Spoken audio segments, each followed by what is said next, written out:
Hello, everybody. Welcome to our E for B podcast. It is really great to have you all here. Yeah, it is a privilege to have you joining us today for another deep dive. And today we are taking things at a slightly different pace. A much more deliberate, relaxed pace. Exactly. No rushing at all today. It's about your mental comfort and your ability to describe what you see, what you feel, and what you think on your own timeline and with total confidence. And what is truly transformative about this premise is the paradigm shift in how our brains process language. If we look at the psychology of language acquisition, the big hurdle isn't actually a lack of vocabulary. Man, people always think they just don't know enough words. Exactly. But that's rarely the main issue. The real obstacle is cognitive load. When you try to formulate this massively complex thought all at once, your brain just crashes. It overloads. It overloads. And then you immediately resort to mental translation from your native language. But if you can describe anything around you using a sequential method, building the idea one step at a time, you dramatically reduce that cognitive load. You literally never run out of words in a conversation again. Never. Because you are training your mind to visualize and narrate, rather than translating internal text from your native language into English. So let's bring this into practical reality for everyone listening. The golden rule here is do not try to build complex architectural structures right out of the gate. You have to start small. You start with one simple block and you stack them. Let's visualize this together. Imagine a cup sitting on your desk. You start with the absolute baseline. The cup is white. And then you just breathe. Exactly. Breathe. It's done. Your brain processed it.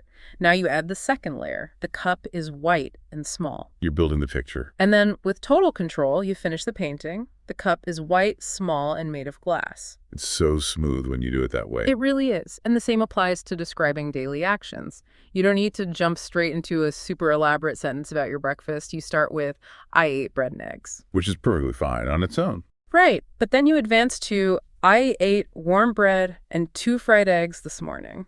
And you just keep stacking. Yes, until you construct the entire scene. I ate warm bread with butter and 2 fried eggs this morning at the kitchen table. The mechanics behind this are just brilliant because it respects how our working memory actually functions. How so? Well, when you add details layer by layer, you don't just help the person listening to you visualize the scene perfectly. You also give yourself the necessary time to access your vocabulary without panicking. You buy yourself time. Exactly. And the beauty of this model is that it is perfectly scalable. We are assuming that you, listening to this, already have a good foundation in English, so you don't have to stay stuck on basic words forever. Right, you can upgrade the blocks. Yes. A beginner might start structuring the layers with words like big, red, or nice. But as your fluency solidifies, you use the exact same layering technique, just swapping in more sophisticated vocabulary. So instead of big, you say enormous. Enormous, crimson, comfortable. The core secret of layering is that it builds your emotional comfort first. Speed and complexity come naturally later. But let me play devil's advocate here for just a second. Go for it. I understand the theory of building a rich image in the listener's mind. But if I am in the middle of a business meeting with a super tight agenda and someone asks me for an update on a project, I can't be adding 3 or 4 descriptive layers to every single point. That would take forever. Right. Wouldn't that make me sound a bit robotic or just way too slow for a real corporate environment? That is an excellent critique, and it's a very common one. But we need to separate the practice from the actual game. Okay, separate the practice from the game. Yes. The layering technique is cognitive weightlifting. Think of a boxer training with a speed bag. He is not going to do those exact same repetitive punches in the middle of a real championship fight. He does it in the gym to build muscle memory, reflexes, and speed. When you practice layering at home, describing your breakfast in multiple layers, you are forcing your brain to retrieve adjectives and connectors quickly and effortlessly. You are building the pathways. Exactly. You are lowering what linguists call the affective filter, which is that anxiety that blocks your speech. So in your business meeting, you aren't going to describe the boardroom in 3 layers. Thank goodness. But your brain will already be so trained at connecting nouns and adjectives fluidly that you will deliver your report with absolute clarity and calm. The practice is detailed and methodical so that the real-world execution is natural and concise. That makes total sense. It is the training that conditions the mind. And if we want that muscle memory to be even deeper, the material shows us that we need to take English out of the textbooks and put it into our bodies. We have to activate the 5 senses. Sight, sound, smell, taste, and touch. Let's look at how this changes the whole texture of communication. Think about an apple. The logical foundation is just, the apple is red. Very basic. But if we start layering sensory experiences, everything changes. We start with sight. The apple is red and shiny. Then we add taste. The apple is red, shiny, and sweet when I bite into it. You can almost taste it. Then we bring in smell. And it has a fresh smell. And we finish with touch. And feels smooth in my hand. It becomes a completely different sentence. It does. The whole sentence. Yeah. The apple is red, shiny, sweet when I bite into it, has a fresh smell, and feels smooth in my hand. It stops being a translated sentence and becomes a sensory memory. Exactly. And what is happening neurologically here is fascinating. We have different types of memory. Semantic memory, which is where we store vocabulary lists and grammar rules in isolation, is very slow to access during a conversation under pressure. That's when you freeze up trying to remember a grammar rule. Right. However, episodic and sensory memory is incredibly fast and powerful.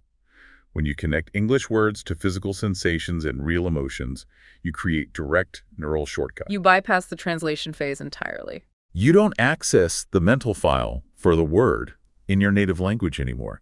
You feel the warmth of the bread, you remember the smell of melting butter, and the structure, warm bread with butter, just emerges almost as an instinctive reflex. And if you add an emotional layer, like, makes me feel happy when I eat it. Then you anchor that vocabulary right in the reward center of your brain.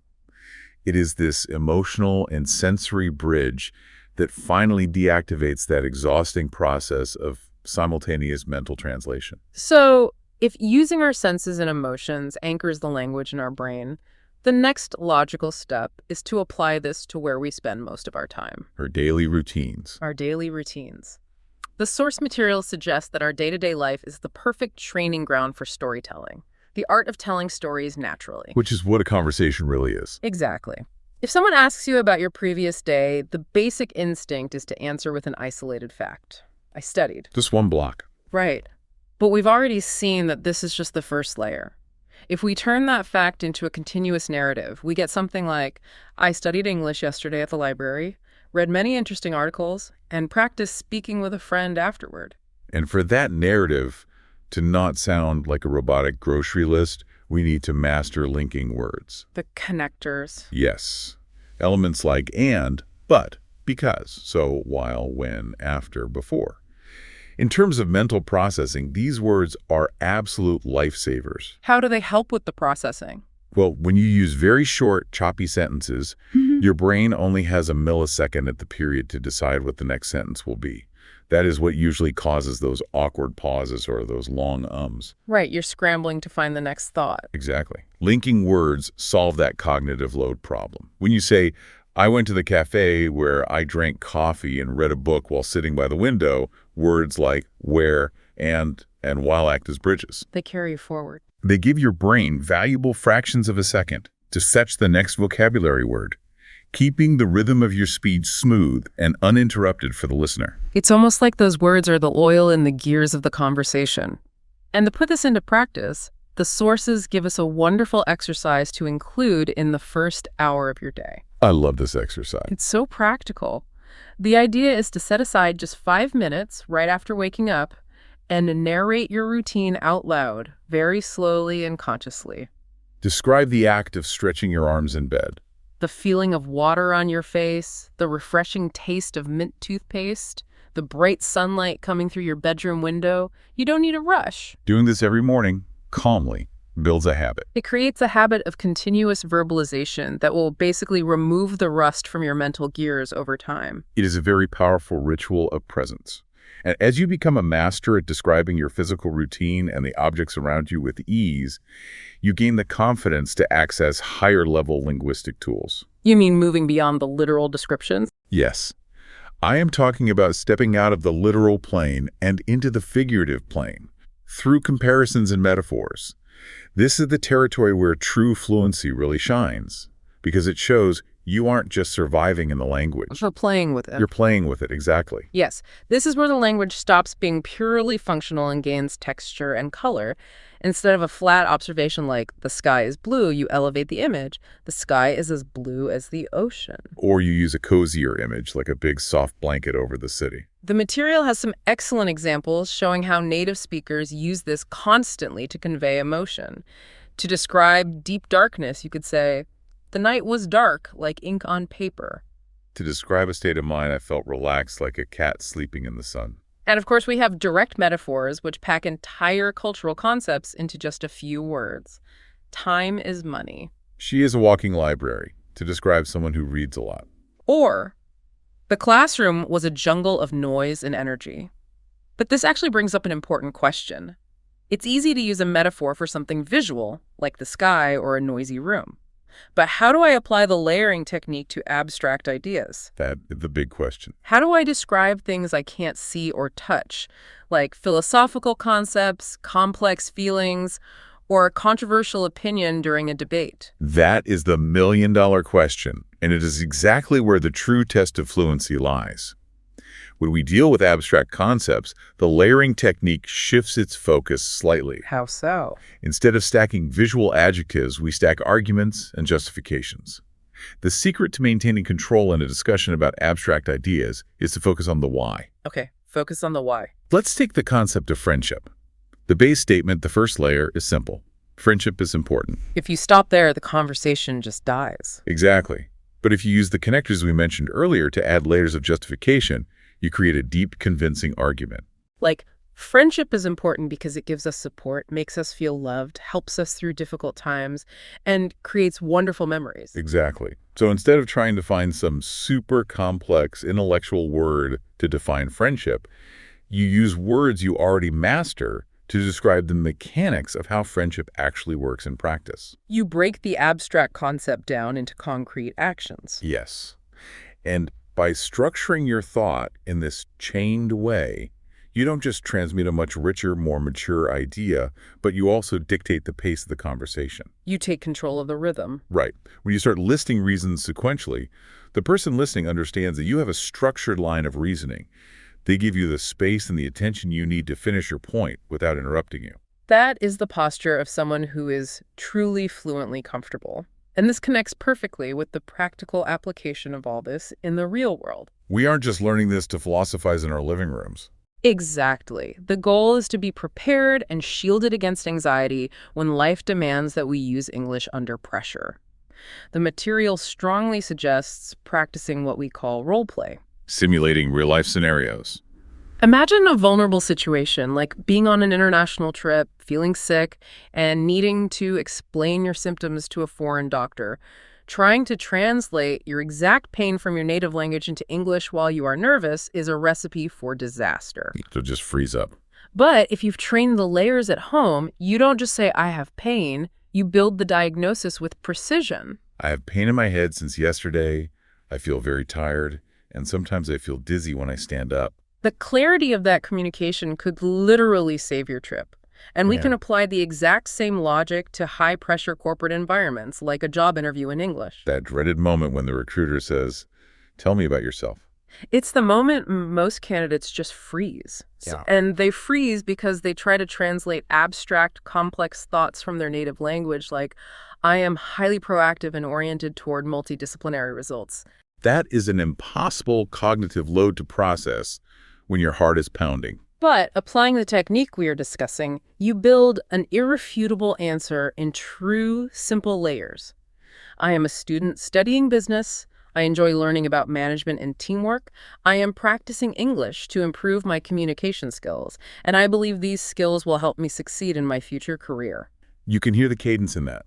You transmit absolute serenity, emotional control, and competence, all while using vocabulary that you completely master. It is so freeing to realize that structure is much more important than vocabulary complexity. And to ensure that we always have the structure ready to go, the sources give us 3 mental drills Real fluency workouts. to incorporate into our routine. The first is rapid description.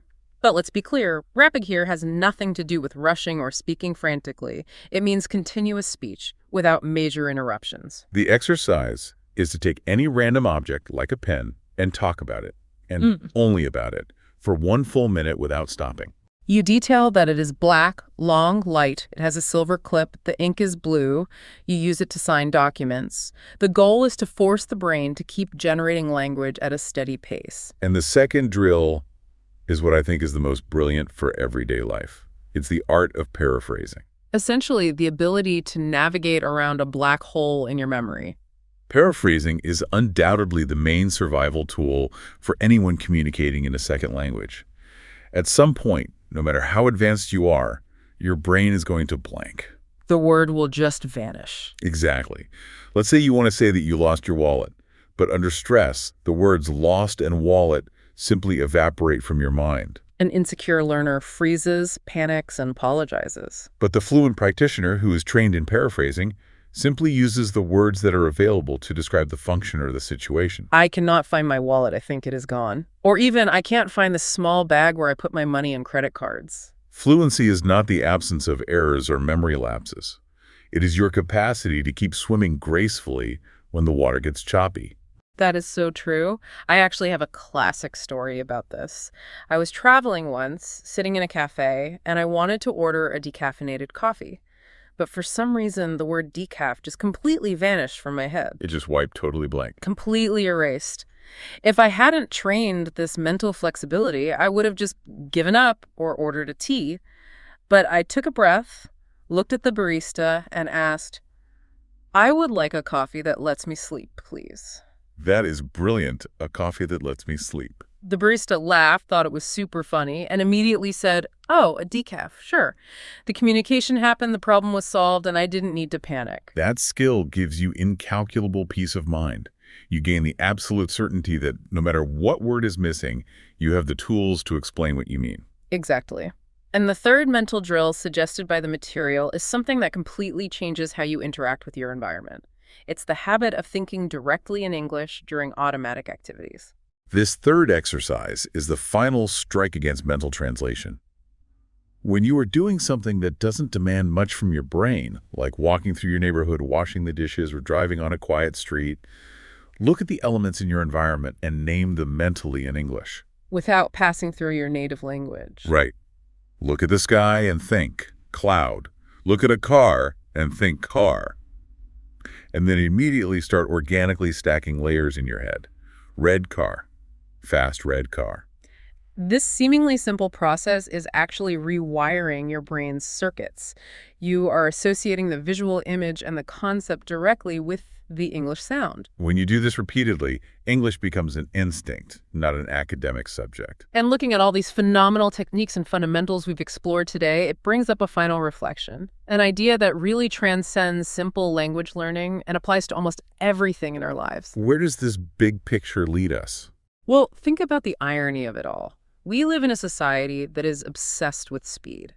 Everyone wants the fastest method, the perfect shortcut to speak English in 30 days, to become a leader overnight, to master any skill in the shortest possible time. But what if the real key to mastering a complex skill isn't trying to sprint chaotically toward the finish line? What if true mental mastery comes precisely from our countercultural ability to slow down? To stop, to breathe, and to allow ourselves the luxury of just observing, appreciating, and describing the small, beautiful details right in front of us. When you take the focus off of speed and put it onto clarity and detail, you build a foundation that is so solid, so unshakable, and so calm that speed and success just become the inevitable, natural consequences of the process. That is a fascinating perspective.